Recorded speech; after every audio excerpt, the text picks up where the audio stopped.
You are now listening to Limited Trust, a Devastator podcast. Let's get into it. Episode 19, Limited Trust, a Devastator podcast. I want to welcome you all back. Oh, the furnace just kicked off. Well, anyway, I think I'm doing an alright job of cleaning it up somewhat in post, and I really should spend more time editing, but I don't know. This isn't like a fucking Hollywood thing, you know. I just kind of want to. It's just me talking with you guys. It doesn't have to be polished and perfect. And when I fuck shit up, you know, I mean, fuck it up. Or if it's got, as we used to call back in recording, red line. Oh, I redlined it. And you'd have a fucking big spurt. We'd call them spurts or red lines when the fucking, because we didn't know shit about dynamics processing or whatever. We were just recording, man. So I should, but I don't know, man. I feel like just doing what the fuck I've been doing is all right. You can hear me. I think it sounds all right. And the only thing I've been trying to do is get the volume up a little more, because I know when I'm trying to listen with my phone in my pocket, when I do the re-listen, it's sometimes it's a little difficult to hear. Excuse me, if you're doing shit. But today, I do wanna tell you about something that was kind of fun until I get some guests while it's just me talking to you. I've been in the basement in the new, you know, I guess you would call it the shop, and getting orders together and making some different things. And today was the first day that I really felt like this is fucking cool, man. This is the way it should be, because I was just reaching for different tools and different materials, and it's all like right here. And it's a fucking good feeling, man. Coming from 6 people in a 2-bedroom apartment for a long time, like fuck, Erica and I slept on the floor in the living room for fucking over 10 years. Just to make it, just so the kids had their own rooms, and then as they got older, then they were 3 to a room, and the oldest one had his own room, and so it was but everyone had their own bed except for us. It feels nice. I actually bought a fucking bed, and it felt nice. It has felt nice to actually sleep in a bed. And the once a year when we'd be at a hotel, when we were on a little family outing, vacation, whatever you want to call it, that was like, you know, it's fucking sad, I guess, when you're like, that's something to look forward to, is fucking sleeping in a hotel bed, because you actually get to sleep in a bed. But now I understand again what that's like. It's kind of cool. So it was a lot of work at this fucking place, man. It was well, not actually, the getting the house was fairly easy, as far as even my realtor and a couple other people from the mortgage, or not the mortgage company, the realty company, were like, I can't believe how fast this moved along. So once we found the house, we looked at about probably 6 houses or 7 houses before this one. Well, all together, I'll say, because we looked at a couple after this one too. But it was a pretty, I think it was like a fucking 6 weeks, and we were moving in, and we were done. I was closing. Well, no, I wasn't moving in, because we had some work to do before we moved in. But it was like a 6-week process from when we started to when we closed. Everything, boom, boom, done. It was pretty amazing. So if you're even considering, if you got your shit all together, you got that credit score up there, fucking do it, man. Don't be afraid.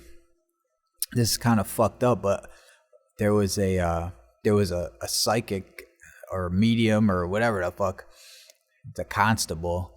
He was pulled up on the canal path, and he had like a van and a little dog, and it was like some shit out of a movie. I fucking kid you not. It was like we came over because there was a Facebook post. These 2 dudes, they were like, oh, come see our friend the constable. He's going to be here all weekend. You know, he does readings and this and that or whatever.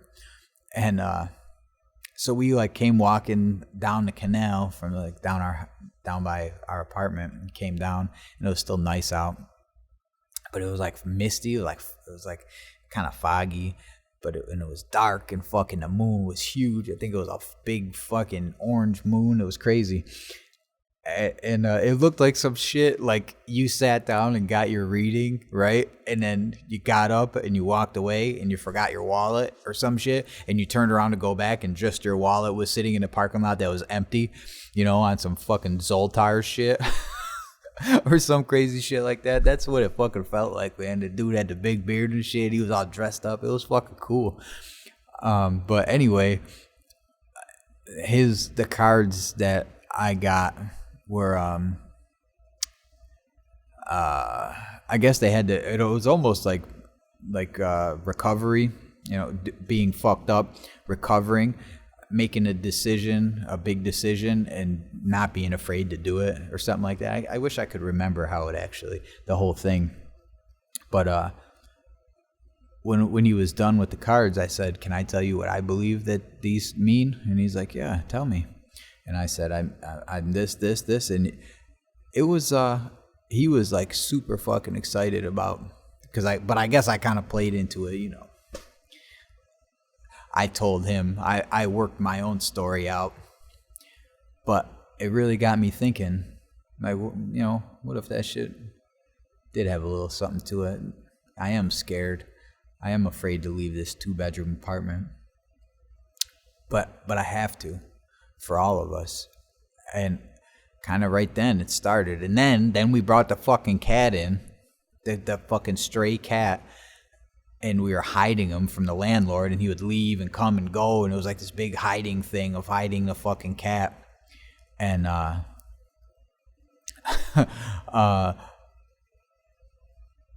between the fucking psychic and us taking this cat in, like, that was, no, not my kids, fucking 3 to a room, sleeping on the floor for 10 years. No, it's the cat and the psychic. That's what made me fucking move on this shit. But if you're even considering, man, just do it. Fucking don't be afraid. And if it doesn't work out, it doesn't work out. I didn't know if it was gonna work out. I had no fucking idea. But it did. So I feel really grateful. And I try not to. Oh, I'm sorry, man. I gotta do this again. What the fuck? Probably black mold in here or some shit. It's fucking spores or something are fucking killing me. I try. I don't want to sound like I'm boasting or bragging, because I'm fucking not, man. I had to be a fucking super fucking cheap dude for a long time. Well, it's not really hard for me to be cheap, because I don't really want a whole lot. Well, let me reiterate yet again. I don't really need for a whole lot. I'm fucking really happy with a lot of things just as they are, and that's all right with me. I don't need the newest this or the newest that. I just bought my first ever TV like a year ago. I've never purchased a TV. I've always just had hand-me-down ones, fucking big tube TVs. Shit, fucking, I pulled up on Taro one day. I don't even remember what the fuck, I was dropping something off to him, and he had just set down a fucking TV out for someone to take out in the front yard with the remote and everything, and I was like, yo, what's up with that TV? He's like, oh, that fucking shit is straight. He's like, I got this other one, and I just got nothing to do with it, so I just said, it works, and I said, can I have it? I didn't even retire that. One of the kids got that shit now, because I just can't bring myself to get rid of it, because it works. But I had got a deal on an actual TV, a new one, that I just couldn't fucking pass up. Excuse me. Again, I'm having some fucking little issues. Probably because I'm back on the diet. Back on the no carbs, man. Woo. I just started that the day before yesterday, so I had to go and get all my shit for it, because new shirts came in, boy. and I had to grab the large instead of the medium, then that's fucking, then I know that it's time. I got to get back ready for summer because my entire collection, so I guess tying back into how fucking cheap I am, I've had the same fucking 4 pairs of jeans for like probably the last 6 or 7 years. All I own are basically Devastator shirts and fucking work shirts. And I mainly just wear work shirts, like even at home, fucking days off, shit like that. But in the summertime, that's when I like to bust out the Devastator shit, because I do have, for some reason or another, I have a rather extensive collection of fucking Devastator shirts. And they're all fucking mediums. And then when I put on an extra fucking 25, 30 pounds, they don't fucking fit anymore. I'm like, what the fuck? So I gotta fucking trim that shit down, at least for the summer. And then I think I'll go back to fucking do whatever I want in like October or something. So it's gonna be a little long run here, but I do get creative in the motherfucking kitchen with that shit. Boy, I can make some shit out of some ground beef and you'll be like, damn, that shit is the bomb. But I didn't have a problem being cheap. Because, and what's weird is that being cheap is kind of like I fucking started cutting. I haven't had a haircut in years. I just been cutting my own hair and fucking it all up, and I just don't care about shit anymore. And it's kind of weird how things change for me. I don't know if it was because things got so low and so bad that the things that used to be really important to me just weren't important to me anymore. Like, well, I guess I could say, probably 10 or 11 years old when I started going to Nathaniel Rochester, is when I just, before that, I would just wear, whatever my mom pulled out for me, oh, it looks like I'm wearing this shit today.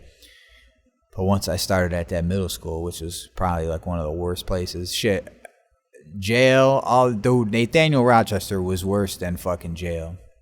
Anyway, the only good thing about Nathaniel Rochester as opposed to jail is you got to fucking leave. But while you were there, man, that shit was fucking rough. And you'll hear it first. I can relate to people who have experienced racism. If you yourself, I don't care what color you are, if you have experienced some fucking racism, I'm fucking with you. I definitely have experienced my share of motherfucking shit. So yet another thing that we may be able to relate on. But I think that shit made me a little bit better of a person though. Cause I can't tolerate none of that shit. And, so when I started there, I kind of had to like start buying shit. And, in the crowd I kind of fell into was like the metalhead, the Jinko jeans, the corn shirts, the fucking spiky hair and shit. And there was only about 8 or 9 of us at the whole school that were like that. And, but that's kind of where, and I remember fucking, someone was fucking with me. I wish I could remember who it was. And he's like, look at them fucking jeans, da da da da da. And Maturi Scott was like, nah. He's like, them jeans right there, those are like white boy Tommy Hilfigers. Them shits are like $65 a piece. And the dude was like, oh, word? Oh, yeah. But them sneakers though. And he's like, oh, those are them Vans. They're like $55, so they ain't like Jordans. He's like, but they're now pay less. And you know what was fucked up about that is I remember thinking at the time, I was like, yeah.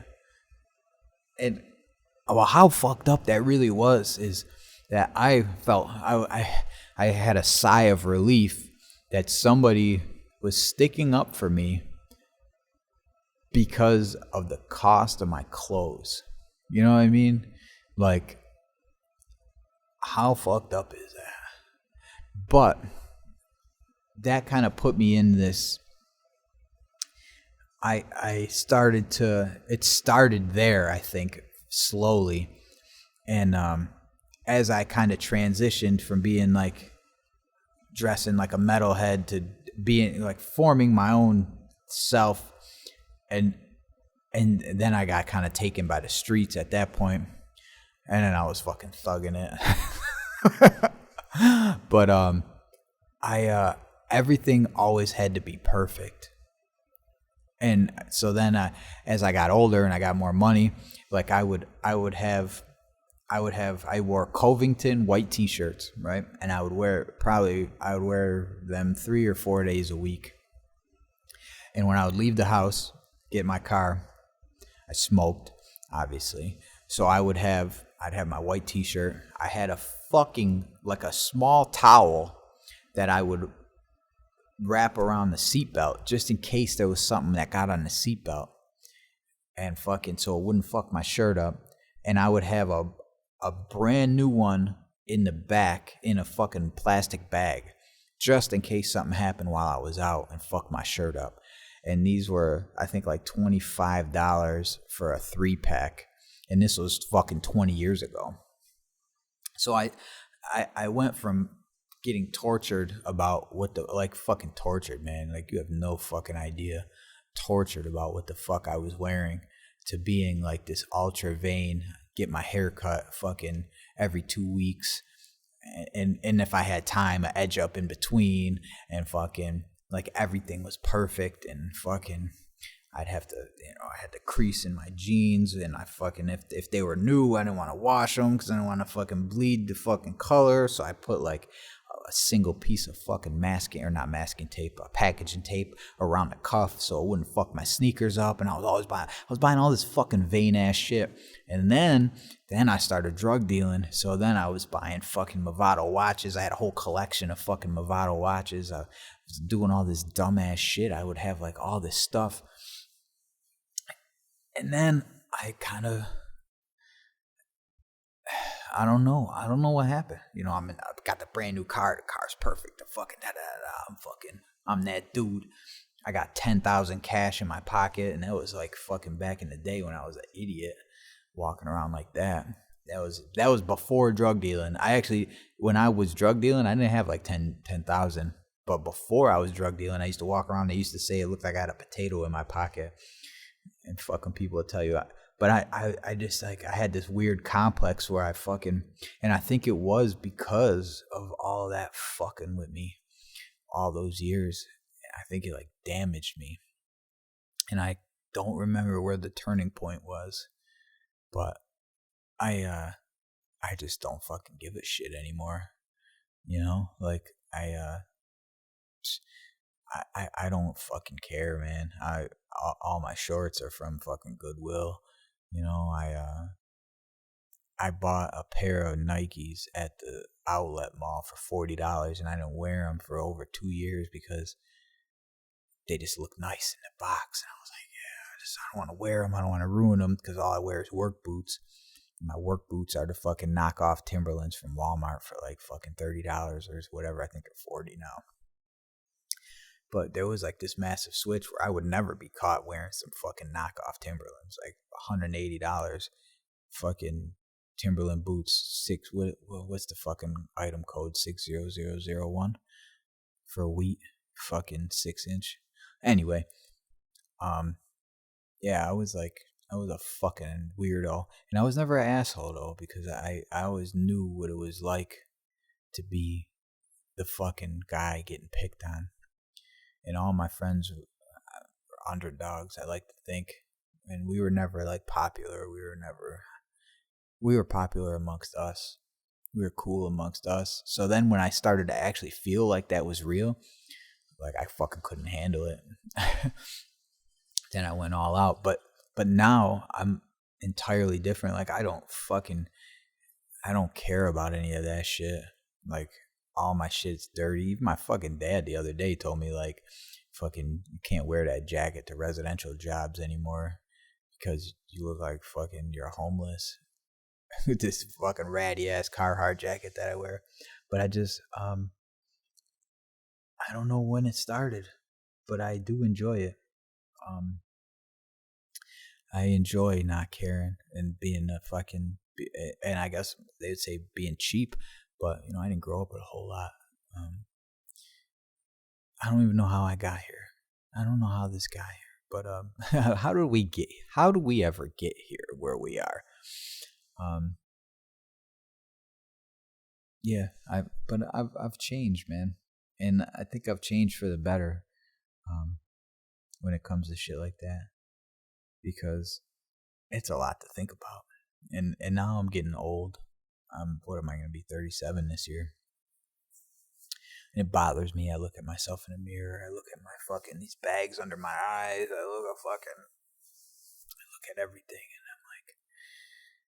and it always snaps me back to the old vain me, and I have to remind myself, like, that was a long time ago, man, and I fucking guarantee you're not getting any younger.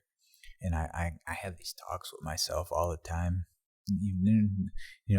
Not very long ones. They're brief, but where I have to, like, tell myself, like, there is more important shit out there, than being young again. There's more important shit out there than being the fucking man again,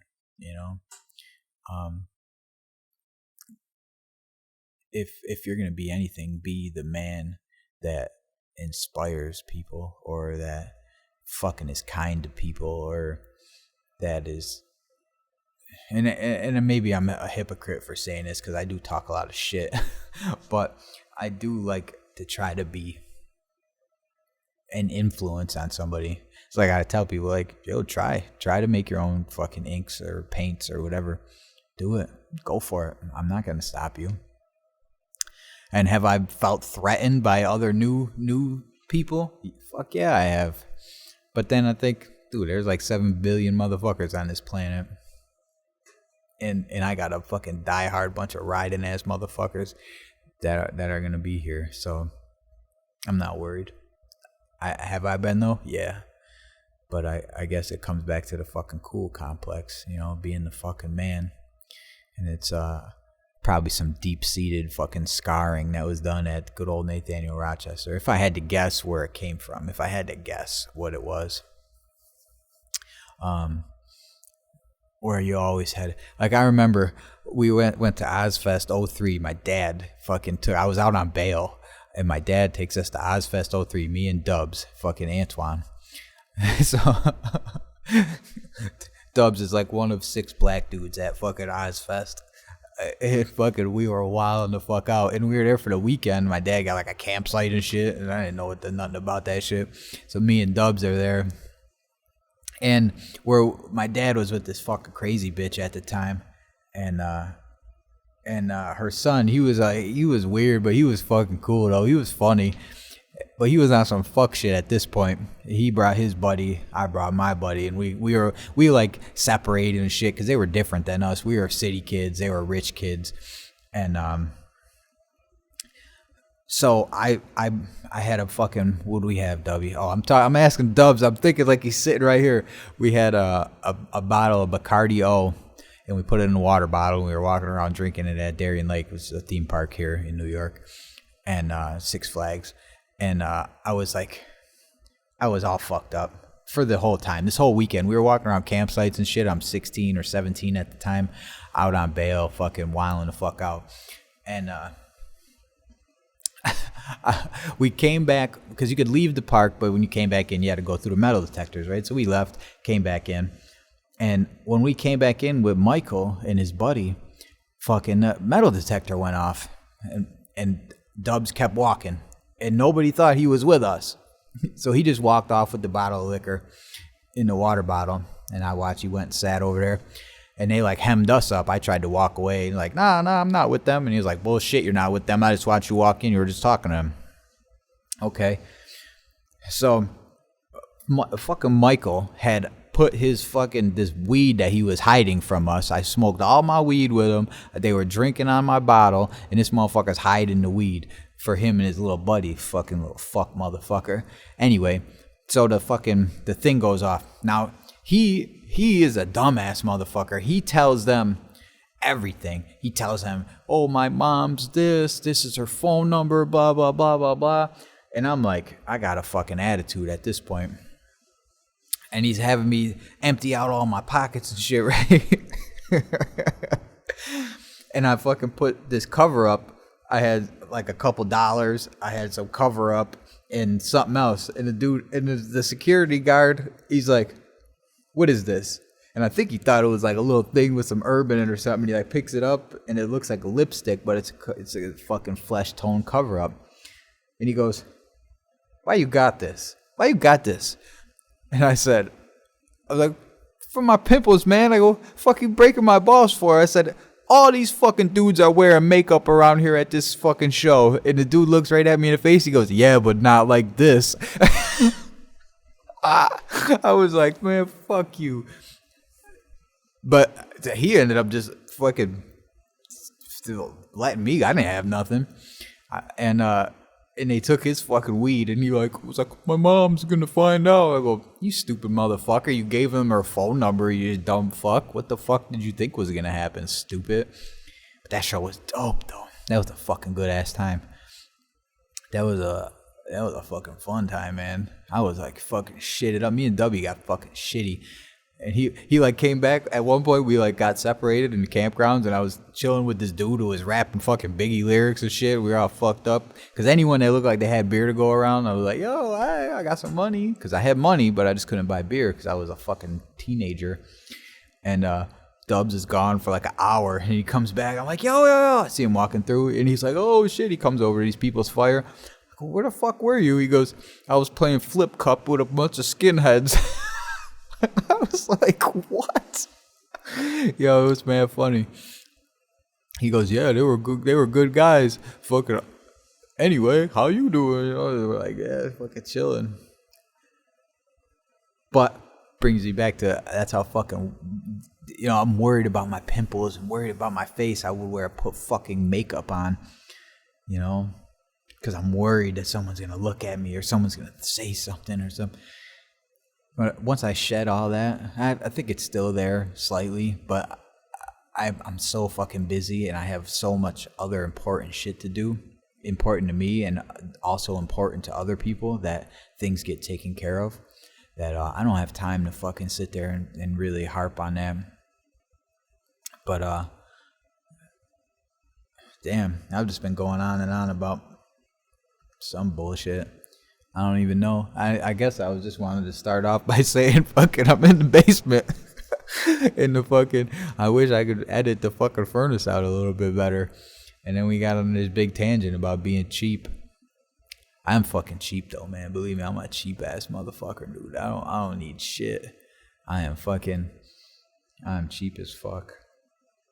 But it's cool. So I'm hoping that with this new space, this new little shop, that I'm gonna be able to that I'll be able to maybe get out more products or maybe even cut down the shipping time a little bit. But them shirts, they're about to start going out. Just so you know, they're gonna. I don't know if I'm gonna be able to get them out tomorrow because I gotta work. But oh shit, the battery's about to die on this fucking computer.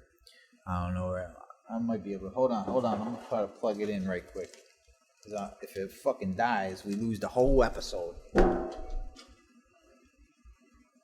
Sure, it's saved at some point, but we're not. Oh, that shit snapped. I don't like that.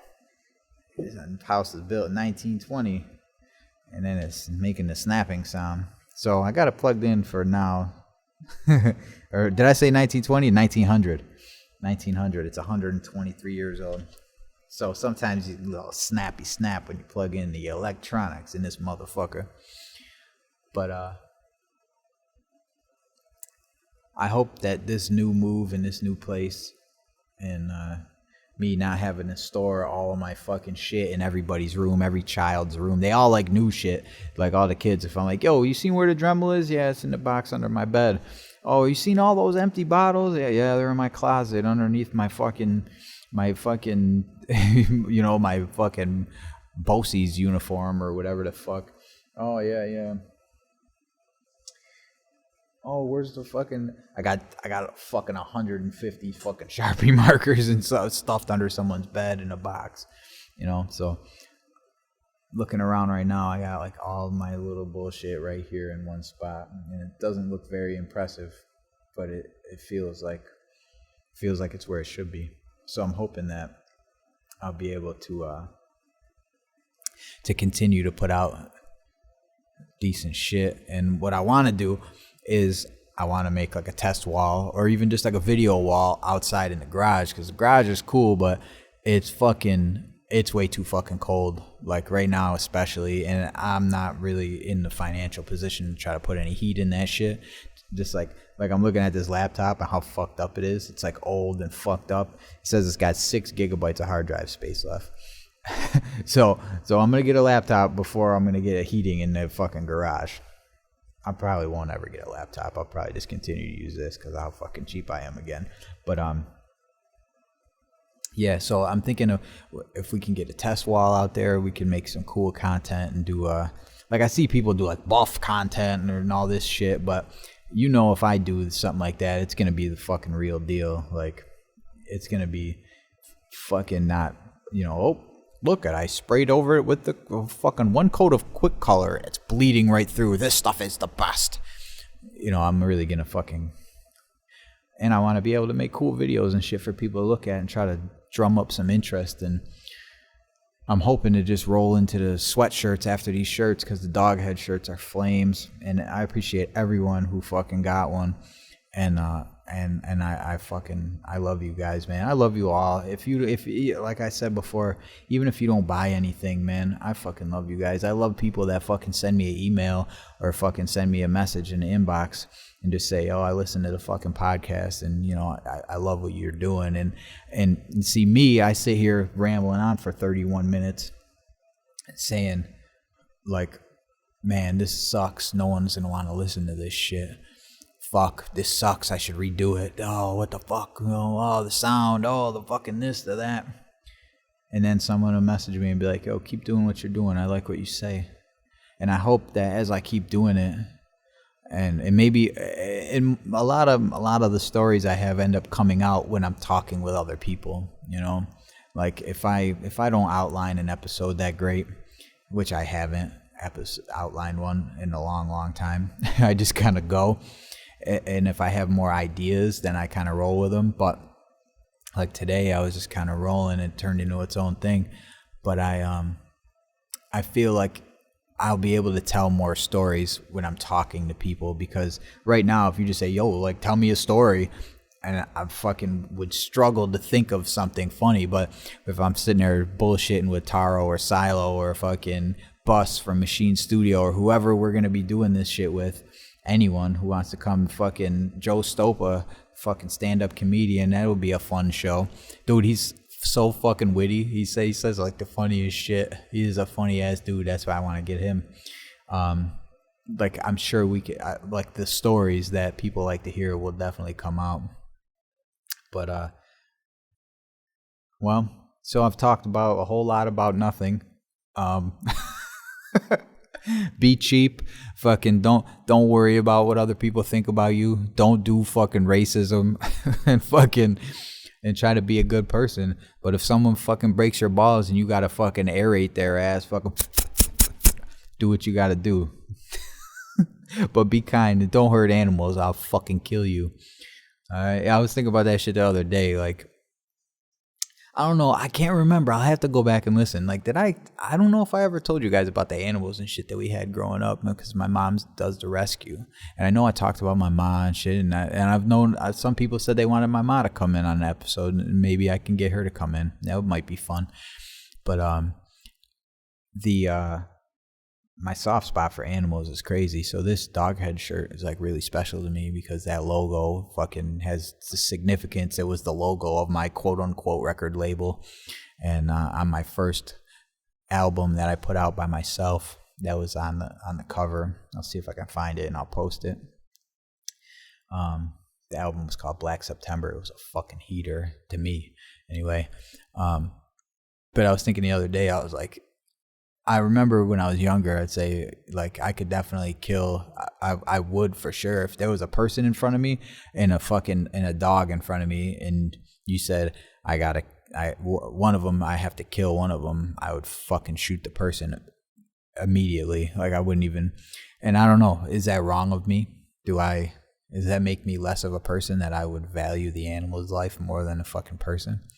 I don't know, and it doesn't really matter, because hopefully you're just not ever that person. And that would be the only time that it would really matter to anybody. And is if that was you. But I don't even know how I got to this point, but maybe we'll talk about animals and my soft spot for them and all the different animal occurrences I've had in my entire life of some fucking wild shit, man. Like, I had a monkey growing up my whole fucking life. His name was Chico. You know, he lived in my fucking basement in Carn Street off of Otis. It was crazy. This class took a field trip to my fucking house. How the fuck does your city school class take a field trip to your house to look at your animals? It was bugged the fuck out. These days, my mom would probably be in jail for fucking having me live there. But to me, that was just normal. And I think that's why I don't really want to have a lot of animals here. And we got one cat, and that's like pretty fine with me. Because subconsciously, I think I grew up with 100 cats in my basement, all in their own cages, watching my mother go down and clean them every fucking night, clean and feed all these animals and try to adopt and find them homes and fucking... Upstairs, at one point we had 20 dogs, you know, and all kinds of animals. Man, it was fucking crazy.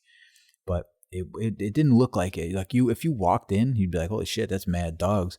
Oh, look at that. That's a guano. That's a this. That. But as you like looked and walked through the house, like, you're like, oh shit, there's a fucking the 16 or 17 foot Burmese python, or there's fucking...